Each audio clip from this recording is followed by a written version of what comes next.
All right, I think we're good. Yes, we are now recording. We are live. Hello, everybody. Welcome to episode 1 or 2 of What's in the Box Score, depending on who you It's ask. episode one. This is the It's episode. first one. We've never done anything before. We've As a matter of served. fact, Mark and I have never spoken before. Nope. We've certainly never met in person either. We we definitely didn't record an episode 2 weeks ago that got completely corrupted by my computer and will never see the light of day. Definitely didn't happen. Um, but hello, this is a baseball show where we talk about baseball, and so we're gonna have nothing to talk about for a number of months. Uh,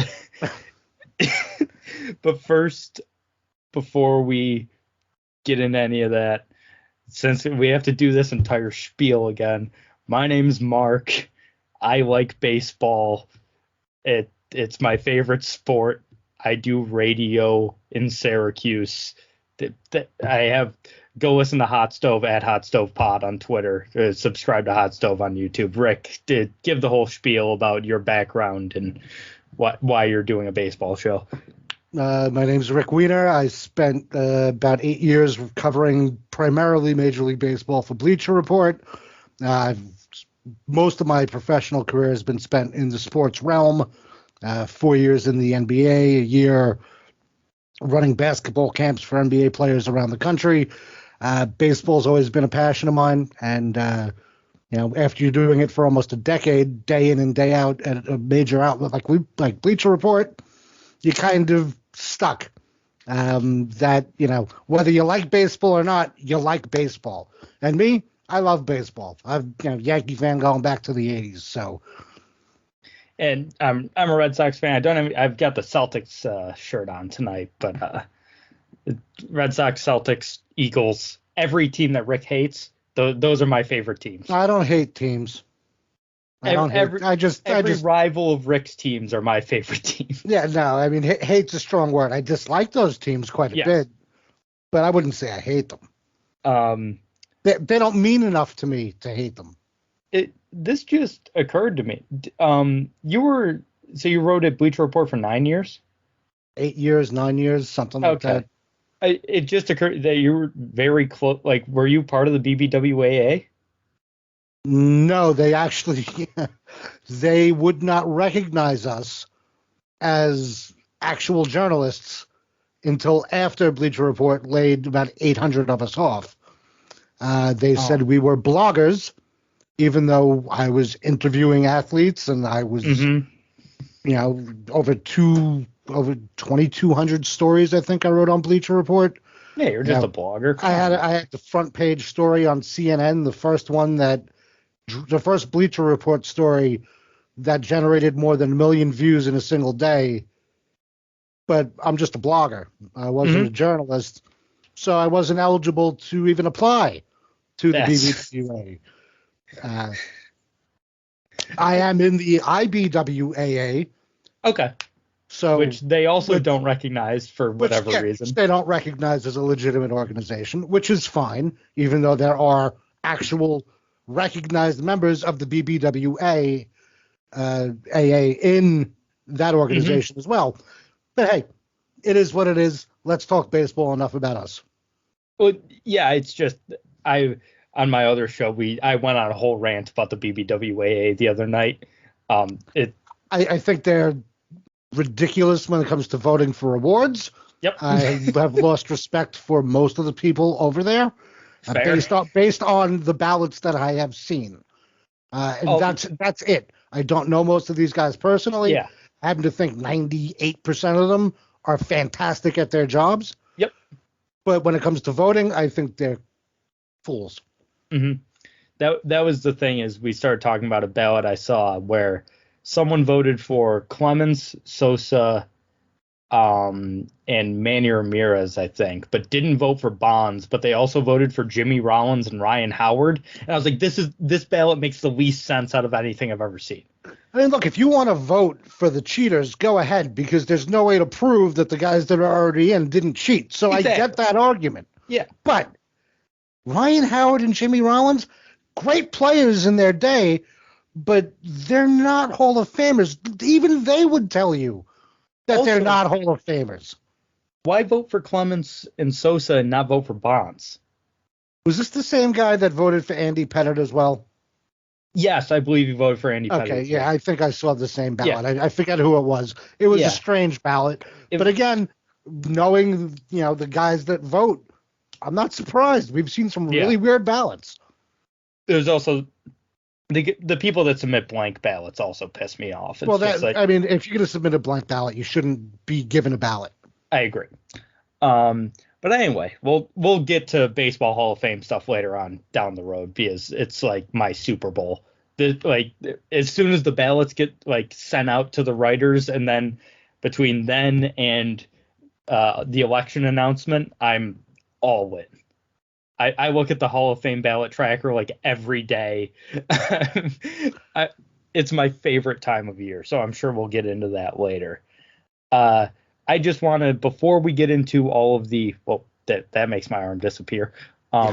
Before we get into all of the lockout, the commissioner's office bullshit, let's go over some positives first that happened in Major League Baseball. There were a lot of free agent signings that happened in a very short period of time, and we definitely didn't try to predict those in the first episode we recorded, and got most of them very wrong. I have no idea what you're talking about. Yeah, so I've got a little list here. The biggest ones: Corey Seager to the Texas Rangers for 10 years and $325 million. They also signed Marcus Semien to $7 and $175, and John Gray to $4 and $56 million. The Rangers won 60 games last year. And all of a sudden they're like, let's spend all the money. Why not? So I want to get your thoughts on the Rangers' moves here, because it perplexed me. As soon as I saw them announcing all these signings, I was like, this is insane. It's very strange. But again, at the same time, kudos to the Rangers. They said, hey, we need to do something drastic here. And they did. They spent, in the span of 48 hours, over $500 million. Mm-hmm. But baseball is struggling for money, and thus where we're at now. But yes, assuming that the games start again at some point, you have to like what the Rangers did. They still have a lot of holes. But when you've got Corey Seager, Marcus Semien, Adolis Garcia, and Nate Lowe in the middle of your lineup, that's not a bad start. Yeah, my only thing is, Seager's young enough where it's okay, he pretty much fits in with a young core a team is trying to build. Semien's on the other side of 30. But Adolis Garcia wasn't great in the second half by any means.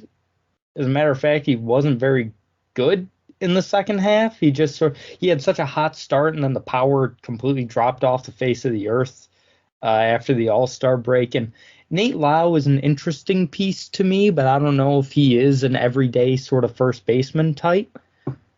This team's still going to be bad, I think. No, don't get me wrong. I'm not saying that Seager and Semien and John Gray are going to win them that division, much less the World Series. But you have to start somewhere. Yeah. And this is a good start. The team a team we thought was going to make a lot of moves made one very impactful move. That was the Tigers. It wasn't Correa like we both thought it would be. It was Javier Baez. It could still be Correa. It could still be Correa in the middle of March. But Javi Baez, 6 years, $140 million, which is significantly less than I thought he was going to get.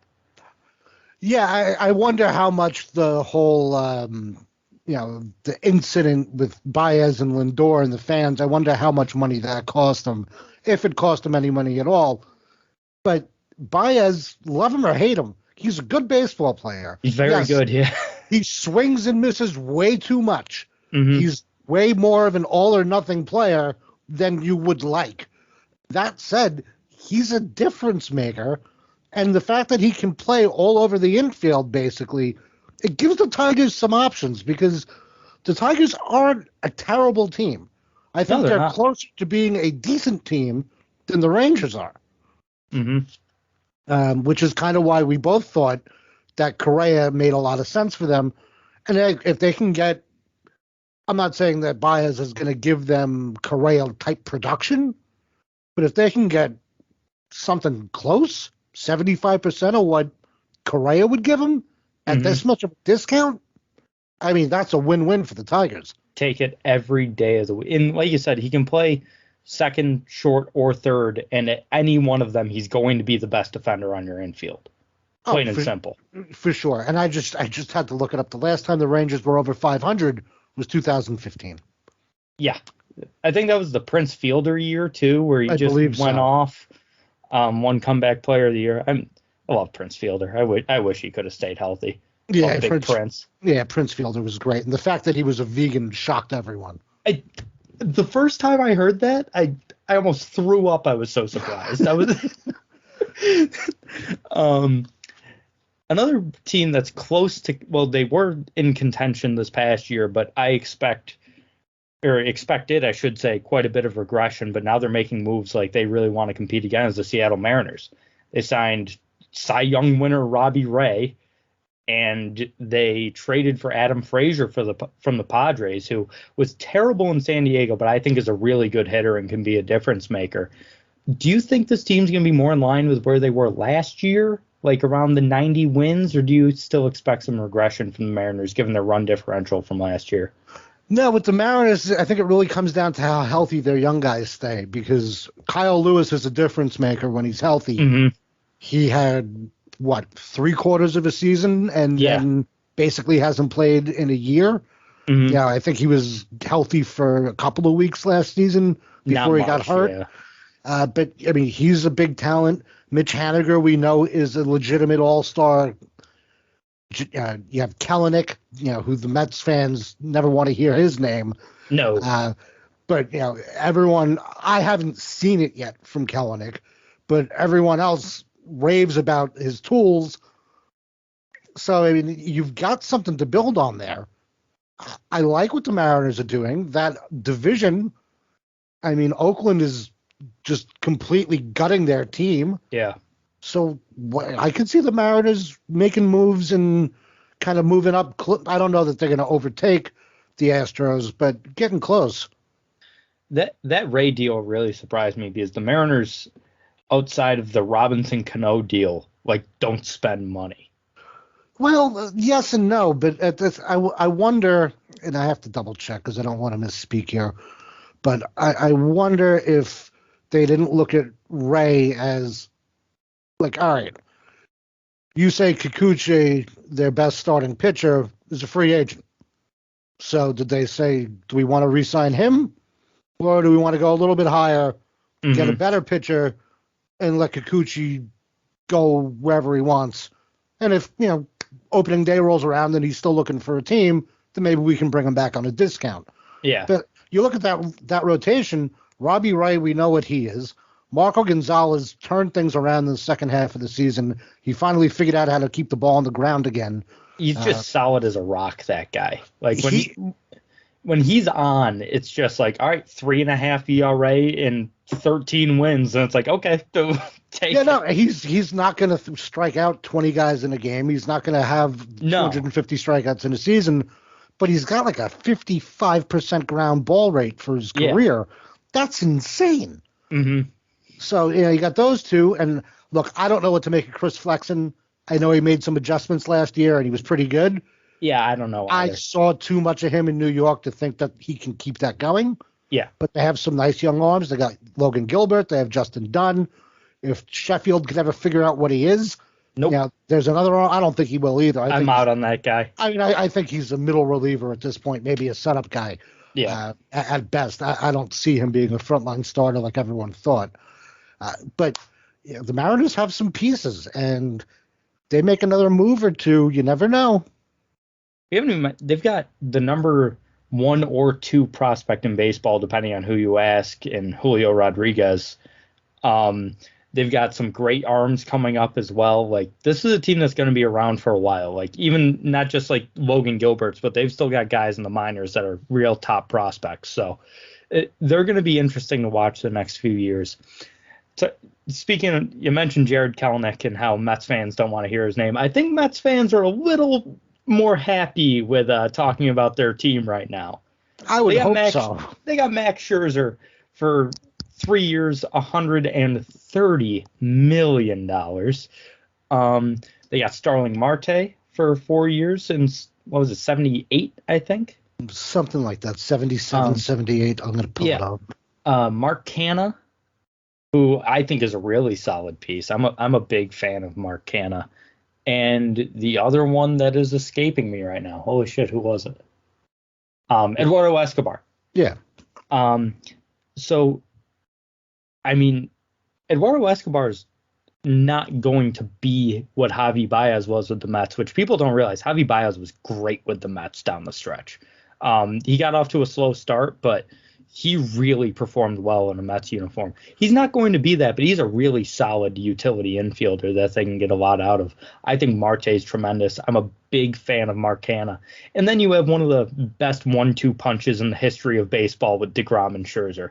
So I don't think the Mets fans can be too unhappy with the offseason, even though still today I saw some bitching about Noah Syndergaard leaving.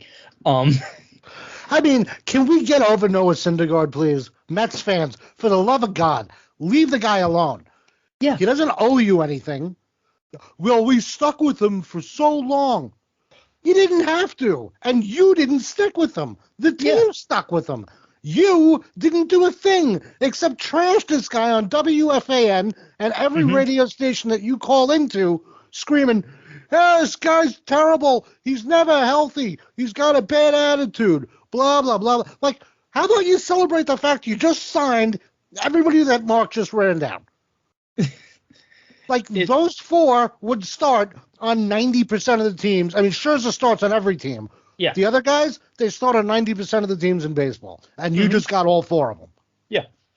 3 of them in one day. About? They got Canha, Marte, and Escobar in one day, didn't they? Yeah. Yeah. And then, like, a week later, they got Scherzer. Also, if Mets fans are, like, still mad at the Steven Matz situation, you're a complete moron. Steven Matz is the reason they signed all these guys. You should be sending Steven Matz's agent flowers and buckets of beer and whatever he wants. This should be like... You've seen the Steven Matz show. You know what how that ends. It doesn't end well.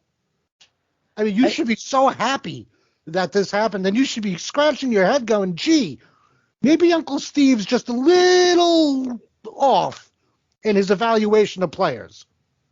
Just going to the Mats thing for a second, he got 4 years, like $44 million, I think.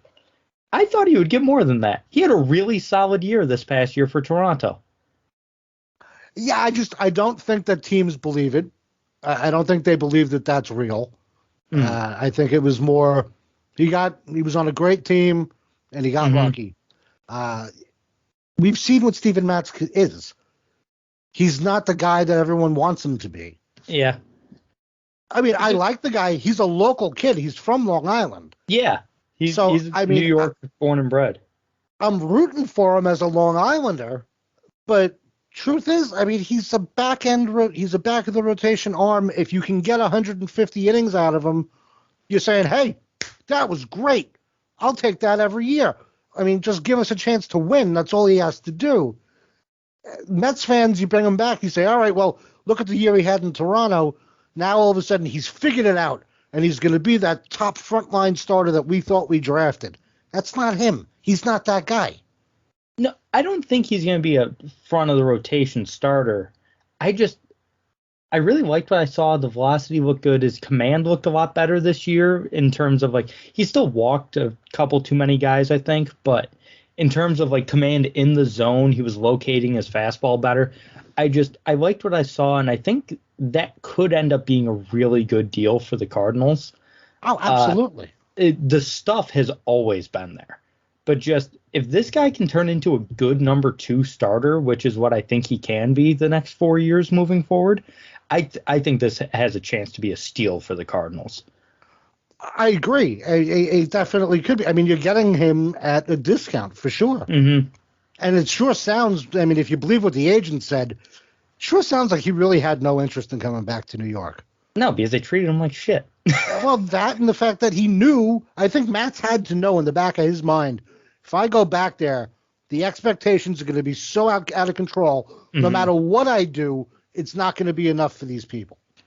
I've always, whenever someone signs with the Cardinals, I'm like, that guy just wants to be like the most. He wants all the fans. The fans that don't like him will be like, he's fine, I guess, because that's the way Cardinals fans are.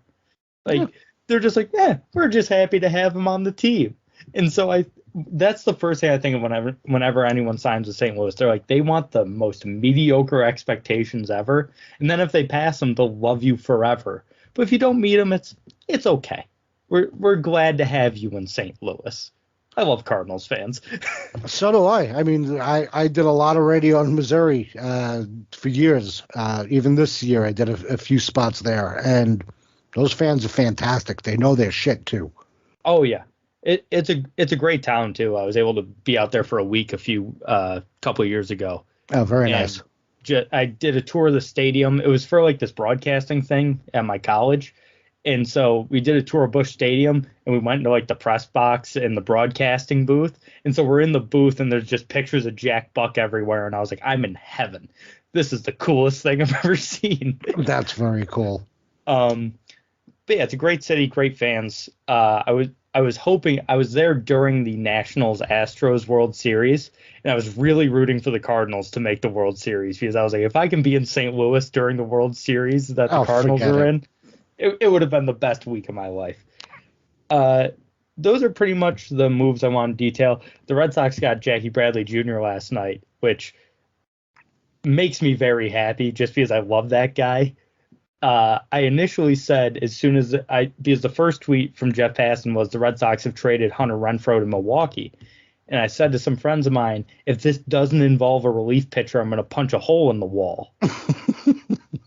And then it said for Jackie Bradley Jr. in like the next tweet. And I was like, never mind. It's all okay. JBJ is home. It's good to have him back. Well, I mean, the Red Sox did a little bit more than that, though. I mean, they they signed James Paxton, they signed Michael Walker, they signed Rich Hill, they subbed Rob Reeve Snyder, and then trading for Bradley. Although I thought it was interesting that they traded a right-handed bat to get JBJ back, and Chaim Bloom came out today and said, yeah, we still need another right-handed bat. Yeah. You just traded one. That's the only thing. I think we could have gotten JBJ for a lot less than Renfroe. Like, I don't know. I mean, even though because the Sox got two prospects back as well, I would have been fine just trading a lesser player for JBJ straight up because I think it could have worked. Maybe. I think it was more about the Brewers unloading that salary. I think they knew they overpaid for him when they signed him. Mm-hmm. And they just, they're a small market team, whether they want to admit it or not. I mean, Mark Atanasio has plenty of money, but he doesn't want to spend it. Yeah. And then with the pitching signings, Rich Hill's 55 years old. I still think Michael Wacha stinks. Michael Wacha is terrible. Michael Wacha is not a good pitcher. I don't understand the Michael Wacha thing. He was decent with Tampa, I guess. That guy's awful. No, he wasn't. He had a couple of starts here and there, but Michael Wacha stinks. Rich Hill's only 41. He'll be 42 on opening day, I think. Oh, is that all? Yeah. Whatever. He's younger than me, so watch it. You're not playing professional baseball, are you? As far as you know. That's true. This could all be a clever disguise. I could be far bigger and in much better shape than I appear. And the Paxton one intrigues me because the Red Sox have a history the past few years of getting pitchers from the Yankees, and they just become much better on the Red Sox. So that one intrigues me. Well, to be fair, you got him from Seattle. Oh, yeah, he was back with the Mariners, wasn't he? I'd forgotten about that. I was still thinking he was on the Yankees. Nope, he was with Seattle. He lasted a little bit and then had Tommy John surgery. Yeah, that's right. Okay. So yeah, Actually, I believe he lasted one start. yeah, he's out until July at like the earliest, so maybe he got more than that. But so yeah, Look, the Red Sox still need help. They need to fix that bullpen. Yeah, even if Paxton comes back, you have to assume he's going to be a bullpen piece. yeah, Walker's going to wind up in the bullpen. You can't trust him to start games for you. But they still have no closer. Garrett Whitlock is a setup guy. He did a great job when he was thrust into the closer's role. I love that guy. He's a setup guy. That's the Yankee that I'm angry that you have. Yeah. He was a Yankee, and the Yankees were like, oh, we're not going to protect this guy. We have Zach Britton, and we have Aroldis Chapman, and we have all these other guys, and now they've got Chapman. Yeah, and Joely Rodriguez, because that was our big signing of the pre-lockout offseason. I wanted to get to the Yankees. The two biggest moves the Yankees made were tendering contracts to Gary Sanchez and Domingo Germán. Germán, fine. Sanchez, I would have let go. I don't want anything to do with Sanchez anymore. And I had a group chat with a bunch of friends from college, and one of them said, he's like, all right, so the lockout's here. Said the players can't talk to the trainers or anything. Mm-hmm. Says, how fat is Gary Sanchez going to show up in at spring training? Says, can't talk to the trainers. They can't tell him, all right, Gary, here's your diet. You're going to keep on top of this. You got to follow it. Mm-hmm. He's like, they're just going to roll him out to home plate? He's going to look like Jose Molina. No, he was. I'm blocking on the name. I got to pull the text up. Hang on. He was talking about Willy Wonka when the girl eats the. She eats the. And she turns into like a giant grape, and the Oompa Loompas have to roll her out of the room. He's like, that's kind of what he's envisioning for Gary Sanchez. Yeah, interestingly enough, the Yankees could have gone and traded for an actual catcher. Jacob Stallings went to the Marlins for not a super special package. I like Zach Thompson. I think he's got a chance to be a pretty good starter. Yeah, I like him too. But other than that, they didn't really give anything up. So you're telling me the Yankees couldn't have figured out a week ago, let's get Germán signed to a one-year deal, and then trade him along with two prospects, low-level guys, to the Pirates for Stallings? Yeah. Really? You couldn't figure that one out, Cash? Jacob Stallings as a human being interests me. He's 31 years old. And he's played like 400 big league games. It's like the mileage is there because he caught so much in the minor leagues, but he also just won a Gold Glove. He's also 6'5", and that usually worries me about catchers because we saw what happened to Matt Wieters. As soon as he turned 30, it was like, oh, this guy's dead. But it's like he just really intrigues me as a player, and I think he's a good get for the Marlins. The Marlins have been busy too. They signed Avisail Garcia. Didn't they make another trade too? Didn't they trade for someone else? I think so. Or no, they traded Jorge Alfaro to the Padres. To the Padres, and that's because Alfaro Alfaro was their Sanchez. He was supposed to be the savior, and he's just not. They also got. They traded for Joey Wendell. I like that. Joey Wendell. Too. Yes, that's right. 2021 All-Star Joey Wendell. Yeah. He's the poor man's Eduardo Escobar. Yeah. As we were talking about it in a group chat with a few buddies of mine, and I just had real David Fletcher type. He's that's a good comp. I like that. Yeah, just slaps the ball around. Just He'll a get pain on in the base. ass guy that you just hate to fix because you're just like, not this guy. David Fletcher is one of my favorite players in baseball. I love that guy. David Fletcher, and then go back to earlier Angels like David Eckstein. Yeah, exactly. Same kind of guy. He can hit a home run every once in a while, but he's just a pain in the ass. It's going to be Nick Madrigal. I can't wait for Nick Madrigal to win a batting title one year with like a 380 slugging percentage. Well, let's see if he can actually stay healthy. Yeah, if he stays healthy. Speaking of the Cubs, they signed Marcus Stroman. which shocked me to my core. What are the Cubs doing? I love it. I don't understand it because the Cubs are going to be terrible. They're going to be awful. But I love it because they needed another starter. I mean, Kyle Hendricks can't throw 8,000 innings. He can't start every game. And they legitimately had nobody. Yeah. After Kyle Hendricks. Yes, Albert Alzolay. I just butchered his name. Sorry, it's something Al. like that. But he's okay. Mm-hmm. But he's not anything special. He's filler. He's organizational depth on a contender. He's like the 6th or 7th starter. He's a swing guy. He's Ramiro Mendoza from the Dynasty Yankees. Yes. I like the Marcus Stroman signing. I don't know why Stroman went to the Cubs unless it was just, I'm going to take whoever gives me the most money before this lockout happens. And the Cubs are like, okay, what'd you get from this other team? 70? 71. Sign him. There you go. Yeah, there you go. Like, good for Marcus. I happen to like Stroman a lot. I love that guy. They also signed Clint Frazier. That I'm more interested to see. I still think he's good. I want to believe Clint Frazier's good. I want to believe that the Yankees broke Clint Frazier the way that they broke Phil Hughes, the way that they broke Joba Chamberlain, the way that they tried to break Ian Kennedy, who was just like, all right, I'm just going to go away for 2 years and reinvent myself as an all-star reliever. But I can't. I can't believe that Frazier's going to do it. He's another guy. He can't stay healthy. And the concussion stuff, it scares the living shit out of me. I just think there's something about a guy like Frazier. He is really athletic. I know he's a terrible defender. He's really athletic, and the bat speed is off the charts.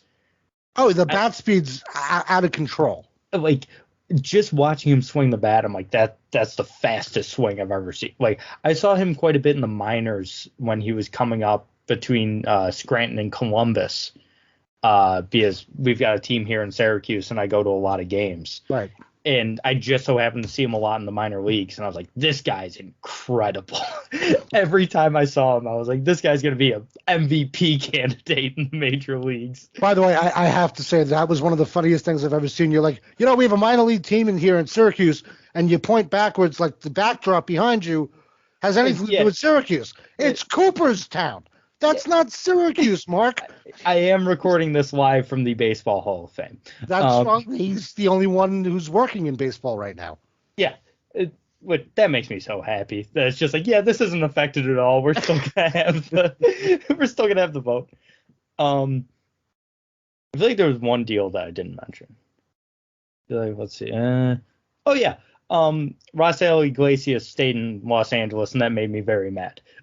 Because I wanted the Red Sox to get him very badly. But I wanted the Yankees to get him very badly. That guy's so good. He's great. He almost won me the championship in my fantasy league last year. I think that the Angels didn't have a chance. I'd have a choice. I think Mike Trout was probably like, listen, guys. For the love of God, please keep Rafael Iglesias. Yeah, like, you got to give us a closer. He's just El Duque. Yeah. As a reliever. He really is. But when I was a kid, I'm not, like, I don't remember El Duque, like, in his prime as a Yankee. But he was still in the league when I started watching baseball. Mm-hmm. And so I remember seeing that windup. I used to throw like him all the time. It was my favorite thing to do. Just throw the leg up to above my head, drop down to about that. You can't see my arm. This background thing stinks. But drop my arm down 3/4 and try to pitch like El Duque. When Rafael Iglesias came up, I was like, there he is again.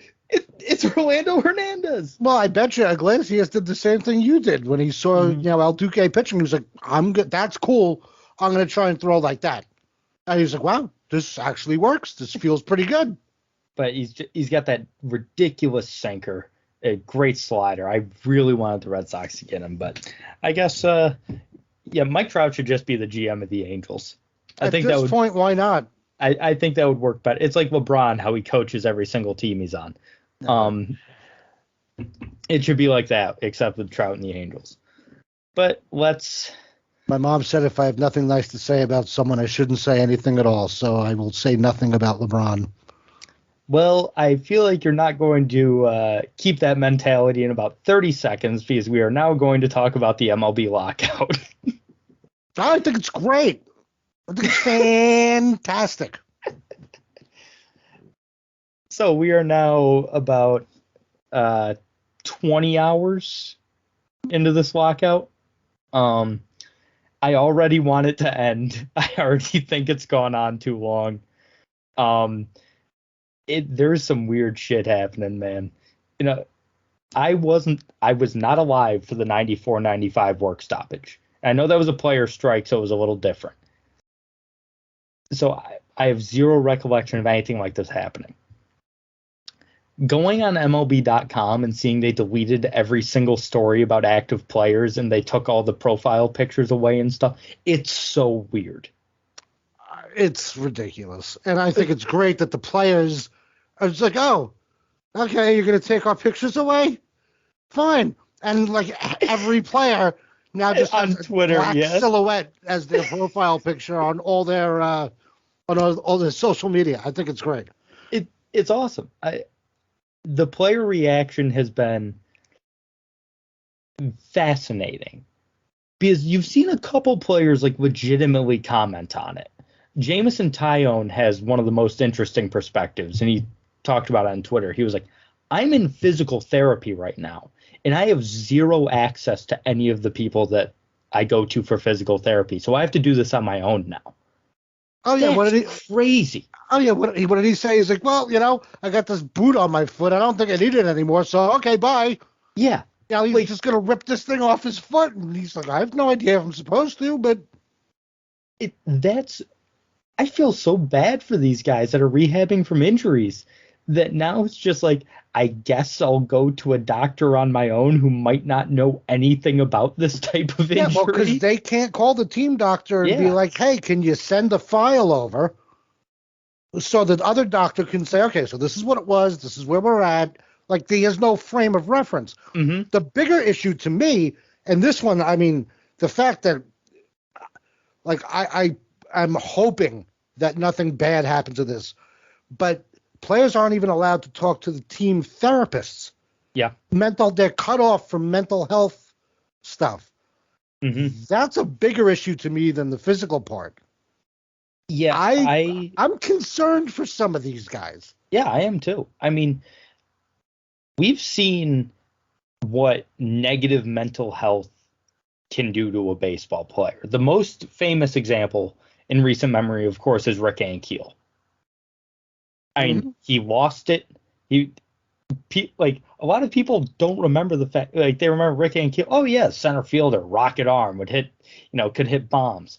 People forget he was a nasty left-handed pitcher when he came up. Had a ridiculous curveball, and then one day couldn't find the strike zone. Did you read his book by any chance? He put out a book a couple years ago. No, I didn't. I've wanted to, and I never got around to it. He got to the point where he would just like down a fifth of vodka before going out onto the mound. Oh yeah, I don't doubt it. He just would get drunk to see if that would make him pitch better and see if he could find the zone. Like, people don't realize how much mental health has to do with sports, and we've seen it recently with like the Naomi Osaka thing, and Calvin Ridley currently is sitting out a few games for the Falcons because he said he needed to focus on his mental health. And I'm always like, good, take your time. Like, that's the most important thing. But yeah, it's really scary now that some of these guys that, quite frankly, there's quite a few guys in Major League Baseball who I worry about this sort of thing. For various reasons. And it's just like, man, that really sucks for them. I hope this doesn't ruin, somebody's season or even worse, career.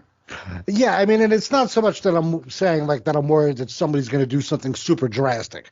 Like, no. I don't think that's certainly not what I'm trying to get to. But we were joking about Gary Sanchez, rolling out the Yankees, rolling him out to home plate because he goes on an eating binge. I was a huge dude 2 years ago. Mm-hmm. I was well over 300 pounds. I am not built to be 300 pounds. No. I mean, nobody is. But when you're 5'6", that's not a good look. Yeah. Okay? And it was because my head was a mess. Yeah. And I got with someone, and it's dropped. I mean, way off. I mean, you saw me. Yeah. I'm nowhere close to that. No. I still got work to do, but I'm a hell of a lot closer to where I want to be. All, Rick. I'm a lot closer to where I want to be than where I was. And where I was like, there's no way I'm ever going to get to where I want to be. It's because of this woman, who, and my family and my friends, I got there. Like, you take out a big part of your support network, all of a sudden you're going to have guys that have been making progress on whatever issues they're dealing with. Like you said, it could ruin a season. It can ruin a career. It could set them back to a point where they have to spend the year in the minors trying to figure it out again. And at that point, I don't know if they're able to communicate with, the team's mental health people because they're technically not on the team. Mm-hmm. I don't know the ins and outs of that. And I'm actually going to try and dig into it a little bit, after we get off. But I'm worried about a lot of these guys and just how they're going to approach this.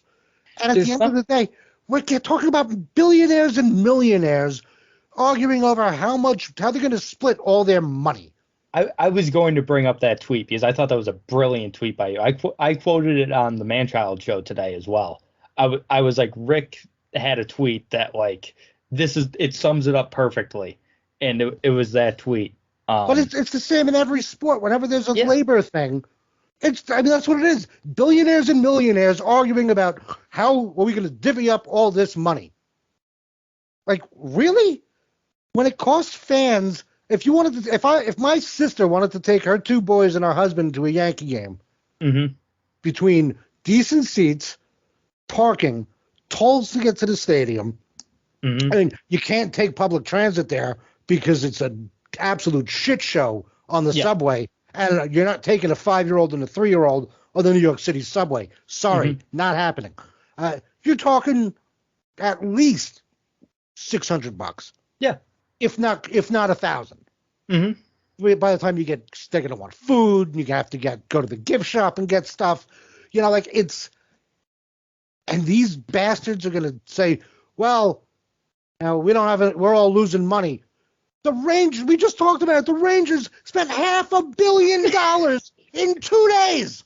The Texas Rangers, a team that hasn't been over 500 in 6 years. Yeah, like cry me a river, you fucks. No, but that's the thing. Like, in Rob Manfred, we got to get into the clown prince of baseball, as you call him. We can't talk about this without talking about it. It's the whole. I saw someone use the Eric Andre meme of when he shoots Hannibal Buress and then looks at the camera. And at the top it said, Rob Manfred and the players, and it's him shooting the players. And on the bottom, he looks at the camera and says, "Why'd you make me do that?" He basically blames the players. He's like, "Yeah, they're not agreeing to our demands." No shit, Rob. Half the stuff you said was stupid. Well, half the stuff the players want is equally stupid. I mean, let's be honest. It falls on both sides, but like, because it was the players that proposed the playoff thing, right? Yeah. With the team, the top seed gets to pick who they want to play. No. The owners proposed that. Oh, the owners proposed. Owners proposed a 14-team playoff where the top seed gets their choice of wild card opponents. That's the most ridiculous thing I've ever seen. I mean, and this is somehow supposed to encourage teams to do better? Are we really going to make the regular season mean nothing? Yeah, and 14 teams? Half the league's going to make the playoffs? People already argue that the regular season means nothing. The Braves were one of the worst teams going into the playoffs, and they won the World Series. People are already like, the regular season means nothing. It should be like 50 games. So, I mean, I yes and no. I personally don't agree with that. I think it's the beauty of baseball that there hasn't been a repeat winner since the Yankees in the 90s. Like, I think that's a good thing, that there's a lot of parity and anything can happen in baseball. That's the beauty of baseball. It's the most unpredictable sport because the entire game, when you really get down to it, is decided by a matter of millimeters. Um, if you hit a ball on a bat 1 millimeter to the left or 1 millimeter to the right, it could determine if it's a home run or a ground ball to shortstop.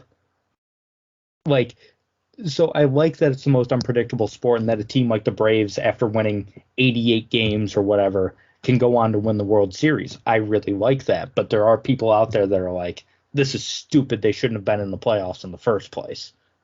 I mean, I guess I can see that, but look, the Braves got hot at the right time. They were the hottest team going. Once they got into the playoffs, they went on a roll. It is what it is. That's how the game was played. You like it or not, that's how it was. That's how it worked. You get 14 teams in the playoffs. So let's say you're talking a team that finishes 79 and 83, and they're the last team in, and the Red Sox wind up with the top overall seed under the MLB's proposal.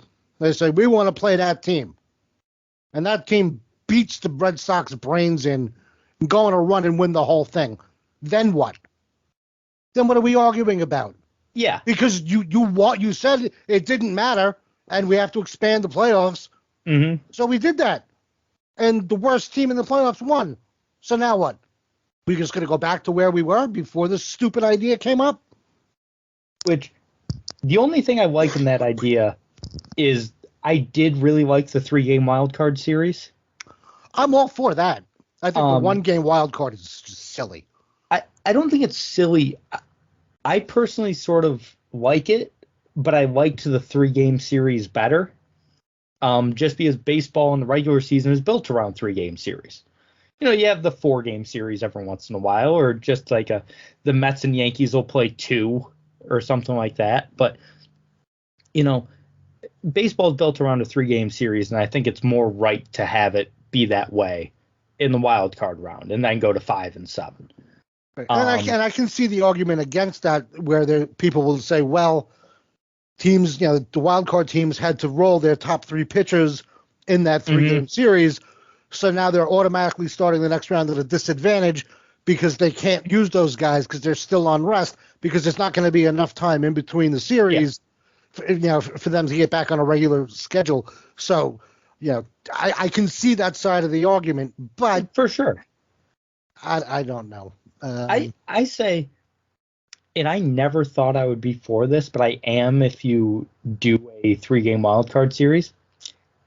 If you're going to do 3-game wildcard series, I'm fine with 154 games. End the season a little earlier, have a little bit more of a break between playoff series. Yeah, I mean, 154 is fine, but it's when they're talking about 50 games, or they're talking about 81 games, or 120 games. Like, no, that's too drastic of a change. Yeah. You want to cut 8. You want to cut 2 weeks off the end of the season and start the playoffs in late September. I'm fine with that. I'm good with that. Yeah. I can see why people say the season's too long. Because at points it feels like it never ends. Yeah. Personally, that's never bothered me. It's never bothered me either, but I love watching a mid-August Orioles-Tigers game, and I'm just like, baseball, this is great. I love watching the mid-September Tigers-Twins game going, if Tigers win, that shakes up the entire playoff game. Yeah. People are so narrow-minded and so focused on their own team, I think they kind of miss the bigger picture of what's going on. It's just like, wow, if this team that hasn't been all that good beats this team that's been pretty good, even if they don't win the series, if they just take one game, that changes everything. And my team can either move up or down because of what this other team does. You don't get that in every sport. You sort of get it in basketball, but not so much. Basketball's a lot more chalk than baseball is. Basketball's way more chalk than baseball. Yeah. In basketball, a guy like David Fletcher never sees the court. No. It's like the most comparable player to like David Fletcher in basketball, probably like PJ Tucker. No, PJ Tucker was pretty good. I'm thinking he's like a JJ Redick. He's like a Luke Kennard. Luke Kennard's a good one. That's a really good one. Alec Burks, like a guy like that, Mm-hmm. like a guy. He's not a superstar, but he serves a purpose, and he can go off for a few games. He gets hot, and all of a sudden, Yeah. people are just like, "Wow, he's the next Michael Jordan." Slow down. Yeah, slow down a little bit. He's not. But Um, we hear what you're saying. so I just thought of this now. Speaking of Rob Manfred, you see this fucking baseball thing, like where they used two different baseballs this year that were two different weights. No. Yeah, Manfred did it again. He kept messing with the baseball after he said that he wasn't going to mess with the baseball anymore. There were two balls used this year that one of them was slightly lighter than the other one. So it was a fundamentally different ball. I know it's like, oh, it's a half an ounce lighter. No, that's a What's big deal. That's a huge deal. Huge deal. That's a gigantic deal. That changes the way the ball moves. And as someone who fairly regularly bets over-unders in baseball games, I want my money back. Good luck with that one. Yeah. No, but yeah, I mean, you're talking about players who are spinning a ball. Mm-hmm. Every ounce makes a difference on how they're going to grip it, how they're going to spin their wrist, how they're going to, it changes everything. But between that and the sticky stuff thing, no wonder it seemed like every week there was a pitcher blowing their arm out. Yeah, well, that and the fact that we baby pitchers way too much from when they're little. I mean, the whole thing going back down to Little League needs to change, but that's a whole other tirade for another time. They tried to do that to me one time. I started pitching when I was like 12 years old. I had never pitched before, and I was like good in Little League, and they were like, we want to make you a pitcher only. And I was like, no, I'm not doing that whole thing. No, I mean, my best friend growing up was the star pitcher, and he was just a stud athlete. But his dad was like, no. Like, his dad worked him like a dog to pitch, but he was like, no. He's like, you have to develop all your muscles. Yeah. So you're playing baseball, you're playing basketball, you're doing those two things. And that's really the only two sports that he did. But like, he almost made it to the majors. I mean, he was in spring training a couple of times. Yeah, I think he made it to AAA was his top. And then he blew out. He broke his collarbone, and he was never the same. Oh yeah. He wound up pitching in the Atlantic League for like 12 years. And he had a nice career, but like, you can't just pitch. It doesn't work. That reminds me of a buddy of mine was a guy I played with in high school, was like one of the best pitchers in New York State. Got drafted by the Dodgers, is in the Dodgers minor league system. But even on the high school team, which we weren't very good, but, when you have a pitcher like that, you usually just like, he's a pitcher. When he wasn't pitching, he played first base, and he hit absolute nukes. Like, oh yeah, same with my friend. He was an outfielder, and he would, when he wasn't pitching, he would just crush the ball. When he was in 8th grade, he was playing on the varsity high school team in 8th grade. Same with this guy. Like an otherworldly athlete, and it's because he was an athlete and not just a pitcher. Yeah. Shout out Jeff Belch. Shout out Randy Leake. Jeff, if you ever listen to this, you never responded to my text when I texted you saying congratulations on getting drafted. Randy, you'll never hear this, but if you do, I apologize for whatever it is I did that made you never respond to my text. Geez.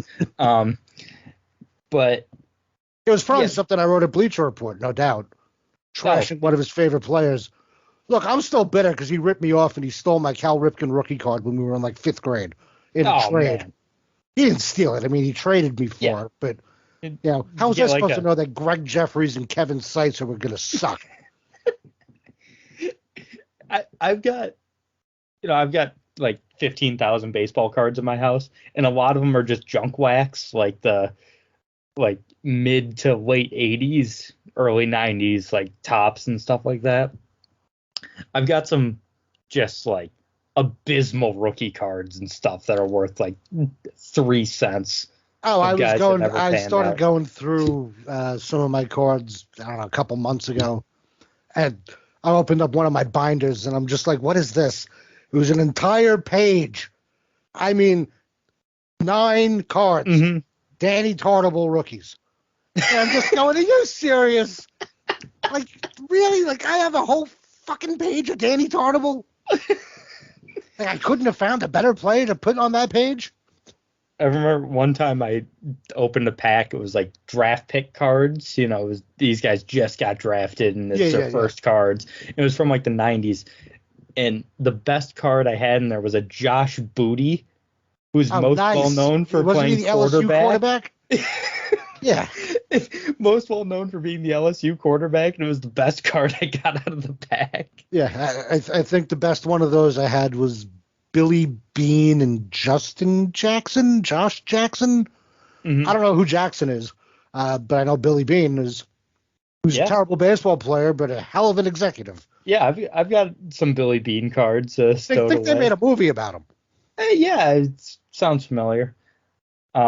I watched Moneyball like a week ago. God, I love that movie. I've seen it once. I can't watch it again because of my disgust of everything. Jonah, I can't do it. Oh, not a Jonah Hill guy. Oh, I can't stand Jonah Hill. Oh, interesting. I didn't like him in Superbad. I don't know what it is. He might be the nicest guy in the world. We might be best friends if we met in person, but I don't know. Whatever it is, Jonah Hill, I'm sorry, but I can't stand you. That's fair. I can't stand Sandra Bullock. That's fine. I'm indifferent on Sandra Bullock. Yeah. Whenever I see her in something that isn't Miss Congeniality, I'm like, you're awful and I hate you. No, I mean, Speed was the only thing I can even think that she was in. Or Speed. Yeah. That's the only movie I can think of that she was in. She was in The Blind Side. She's in a lot of stuff. The Blind Side was terrible. Yeah, I agree. That movie stinks. But great story, terrible movie. Agreed. Which is I don't know if you saw, there's a new Kurt Warner movie coming out by that, it's by this like entirely Christian-based film studio. They're the ones that make like every year they make a faith-based movie and they make a shit ton of money, but the movies are always bad. And I'm like, you couldn't have the Kurt Warner movie be made by a good studio.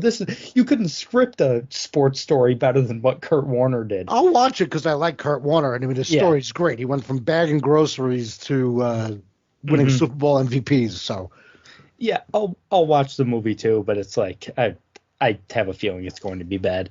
Anyway, back to baseball. Because I know if we keep talking about movies, I'm going to want to talk for an hour about movies because I'm such a huge movie fan. So back to the lockout, back to Rob Manfred. The whole coming out and blaming the players thing. I mean, come on.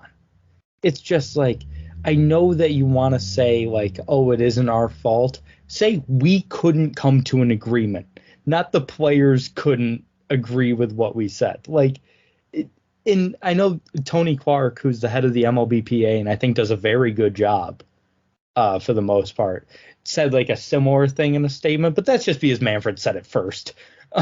I think they both would have said the same thing. It was whoever said it first, the other one was just going to come back and say the same thing. Yeah. Let's not forget that for as much as you think Tony Clark's great and as much as I despise Manfred, this is the first time in 26 and a half years that there's been a labor shortage, a stoppage. Mm-hmm. They're the two guys that are supposed to prevent this from happening. Yeah. They both failed miserably at their jobs. Mm-hmm. But nobody's going to talk about that. No. Now everyone gets to pick sides. How about we point the fingers at the morons who got us in this spot in the first place? This wasn't a secret that the CBA was going to expire. No, we've known this for 5 years when the last one was signed. Right. So why was it that we had to have emergency meetings that lasted 7 minutes? That was unbelievable. At the last day before the lockout. Like, why wasn't this figured out a year ago? Yeah. A lot of people. Okay, a year ago, not a good frame of reference because last year was just a shit show. Oh, fair. 2 years ago. 2 years ago. Like 2019. Could have been like, listen, Tony, Rob, 2 years away. We don't want this to drag out. Just get this done. Figure it out. I will say, people shit on Bud Selig a lot for his time as commissioner. We went this long without a labor stoppage, and a lot of that was via Bud Selig. So I don't want to hear any, like, was he a perfect commissioner? No.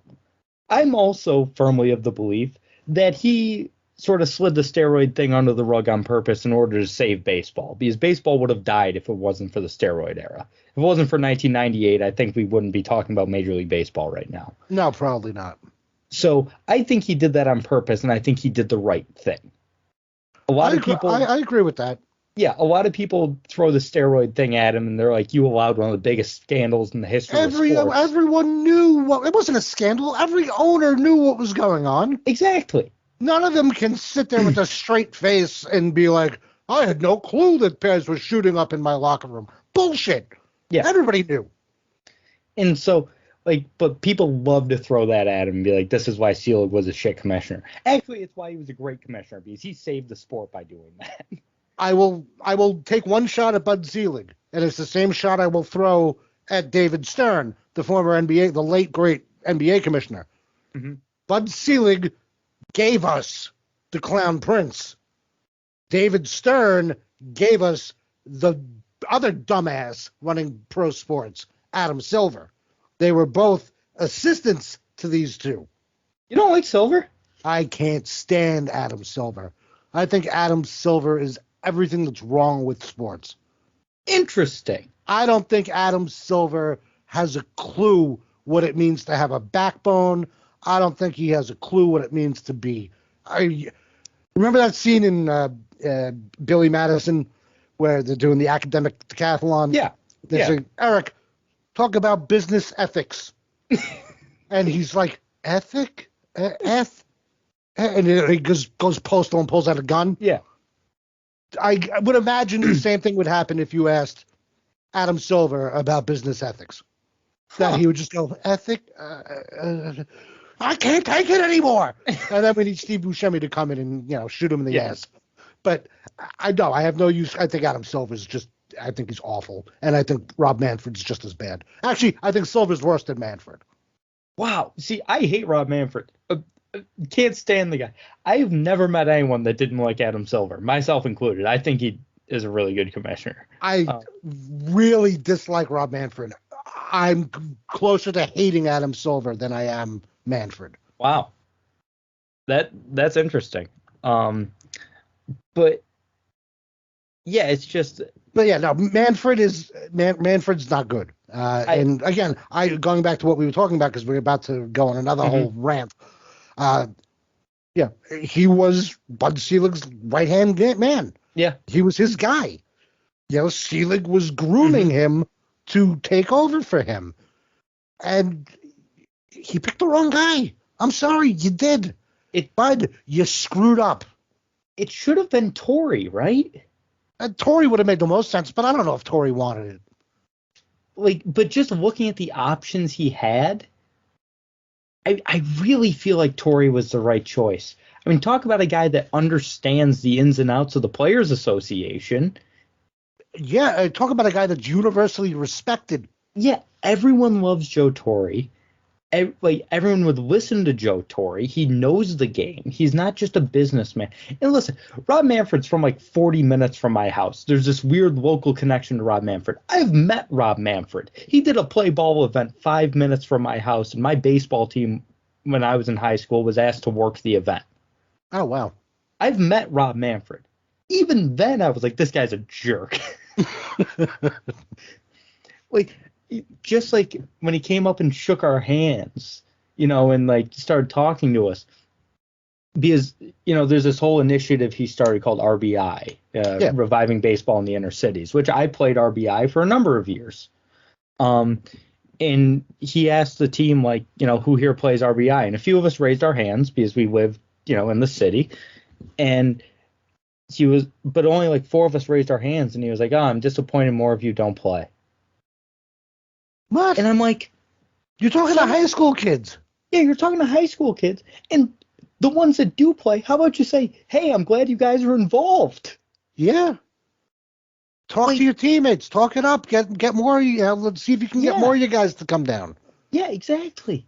Yeah, but And no, I'm disappointed in that you. was his response. And from that day forward, I was like, this guy's a jerk. I mean, if I was your coach, I would have thrown him out. I would have like, get the hell out of here. That was like 3 months into him being commissioner. That's absurd. um, But, that's just terrible. yeah, He's just not a good person. no. And I don't think he came and stuff, and we got to meet him. Like, that was really cool. I can say I met a commissioner of baseball, but it's like, what a jerk. Yeah, I don't. That's. It doesn't surprise me, but it surprises me. Yeah. That's something I was gonna bring up before the Manfred story. I forgot what it was. Anyway, he's an asshole. Yeah, and to be fair, he's not the one that's the primary negotiator. I'm blocking on the guy's name. It's a lawyer, and I'm blocking on his name. I think it's Kaplan, but that sounds familiar. I could be wrong. Jeff Kaplan, I think, but I'm not entirely sure. So it's not all Manfred, okay? But he's the one who's giving this negotiator his marching orders. Yeah. He's saying, listen, we won't give on this, we won't give on that, and you can wiggle this much on these two things. But that's it.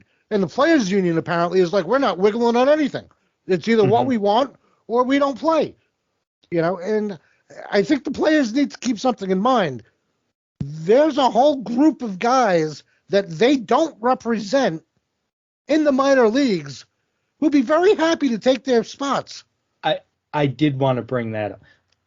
I don't think I realized until today that the minor leaguers weren't a part of the players union. It's the Major League Baseball Players Association. Yeah, which I understand. Like, it makes sense.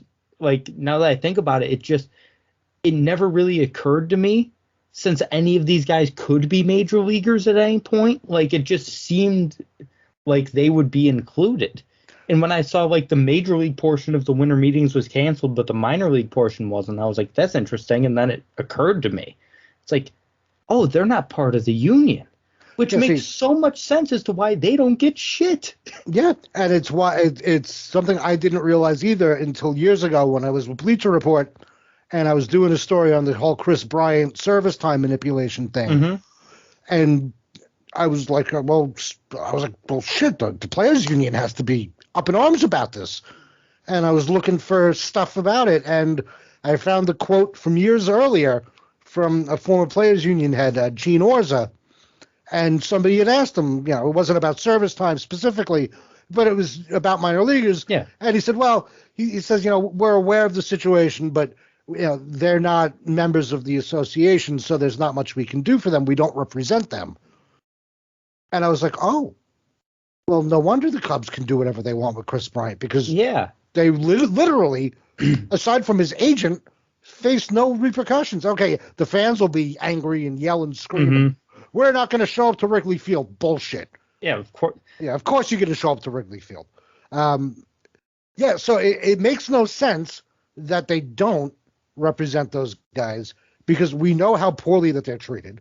And again, going back to the group chat I have with a bunch of buddies, one of my buddies asked that and said, isn't the players union going to do something about the way these guys are treated? And I was like, no. I'm like, they don't represent them. I'm like, but they should do something, because half of their members are going to, at one point, whether it's because they're not ready for the big leagues, or they get hurt and they have to go down on a rehab assignment, they're going to be in the minors. Yeah.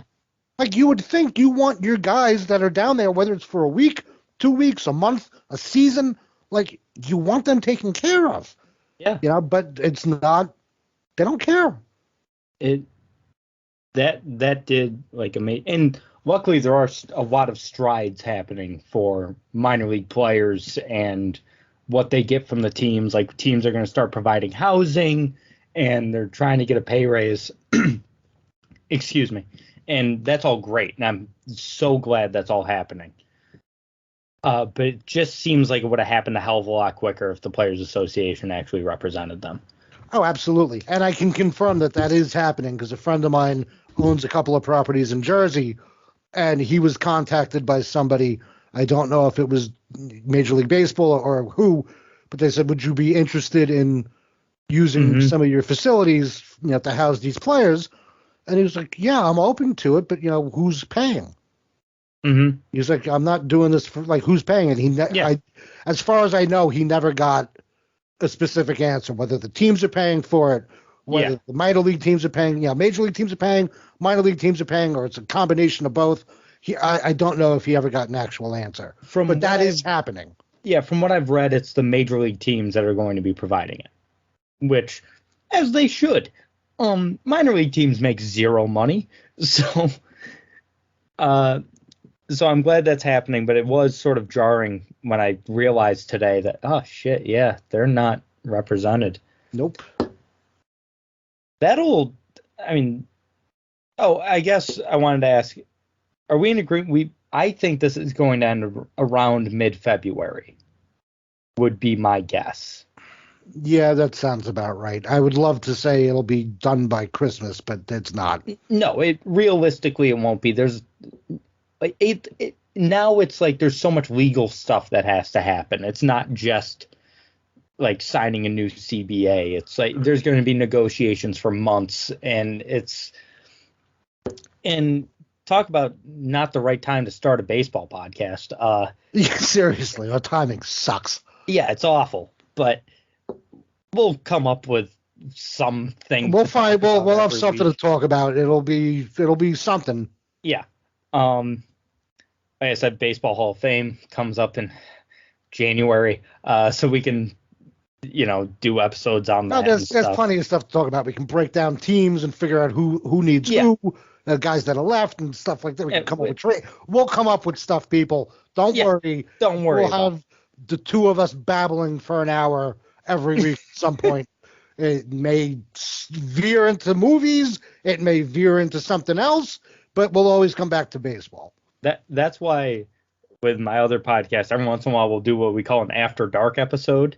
Okay. And we'll just talk about whatever the hell we want. It's just, Spider-Man's coming out. And we'll talk about movies and shit. I'm ashamed to admit this. I've not heard your other podcast yet. It's okay. At Hot Stove Pod on Twitter, the Hot Stove Podcast on YouTube. Yeah, go check that out because I am going to do the same thing. If you want to plug anything, plug the Twitter, plug whatever you got. Rick Wiener NY on Twitter. That's it. That's all I got. I'm not a big social media guy. Twitter is it. I think I had an Instagram at one point. I think. Shows you how much I used it. I never use my Instagram. I post on Instagram like twice a year, maybe. I don't even know what my name or password is to Instagram. So as far as I'm concerned, it doesn't exist. So yeah, Rick Wiener NY on Twitter. That's where you can find me. And at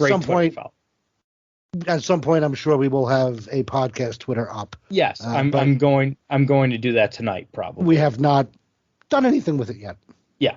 I'm probably going to make an account tonight. As you all know, this is our first episode. Yes, first time Rick and I have ever talked to each other. Ignore the part earlier where we've met in person. Ignore the whole meeting in person, the whole 3/4 of a baseball season on the radio every Thursday at the Score 1260 in Syracuse. Like, ignore all that. Yeah, ignore it. I've never been on the Man-Child show with Mark and Boy Green. And every once in a while, the Man-Child shows up. He has his reasons. I understand the reasons. He explained it to me. Oh, okay. And I said that's unacceptable.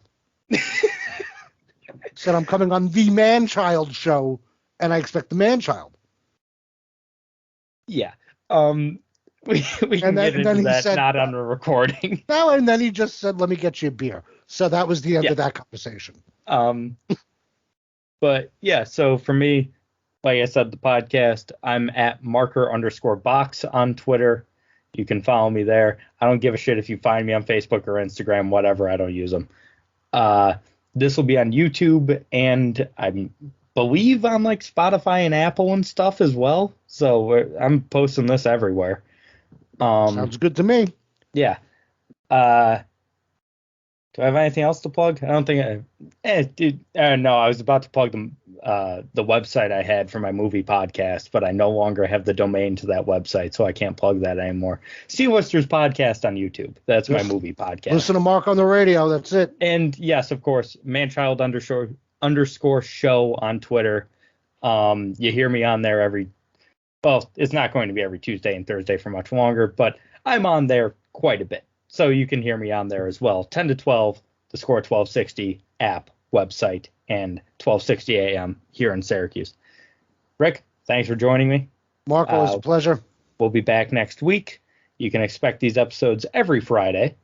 I'll probably have it posted at like noon, 1 o'clock-ish tomorrow. So thank you, everybody, for listening. If anybody listened, we'll see. And we will see you next week. Peace.